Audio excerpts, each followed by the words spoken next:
தயிர் சாதம், புளி சாதம், லெமன் சாதம் இந்த மாரி எல்லா வெரைட்டி ரைஸ் கூடயும் நல்லா superb side dish chana masala. இது ரொம்ப சூப்பரா இருக்கும்.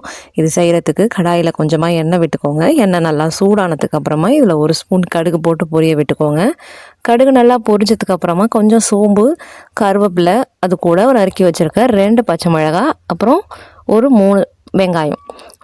3 வெங்காயத்துக்கு 1 தக்காளி அந்த கணக்குக்கு போடணும். ஸோ வெங்காயம் நல்லா வதங்கட்டும். இது நல்லா குக் பண்ணிக்கோங்க.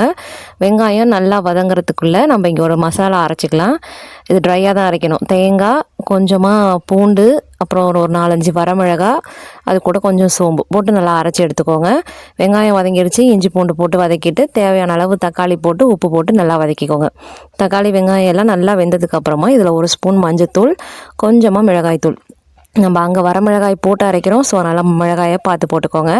இதை நல்லா வதக்கி விட்டுட்டு நான் வேக வச்சு வச்சுருக்க கொண்டைக்கடலையை அப்படியே போட்டுக்கிறேன்.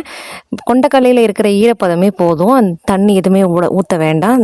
அதை கொண்டைக்கடலை மசாலாவோட நல்லா பெரட்டி விட்டு மூடி போட்டு வேக வச்சுக்கோங்க. இது வெந்து ஓரளவுக்கு ரெடியானதுக்கப்புறமா நம்ம அரைச்சி வச்சுருக்க தேங்காய் துருவல் மாதிரி, அதாவது ஒரு கொரப்பான டெக்ஸ்சரில் அரைச்சிக்கோங்க. இதை அது கூட சேர்த்து நல்லா மிக்ஸ் பண்ணிவிட்டு இதை மறுபடியும் மூடி போட்டு வேக வச்சுக்கோங்க.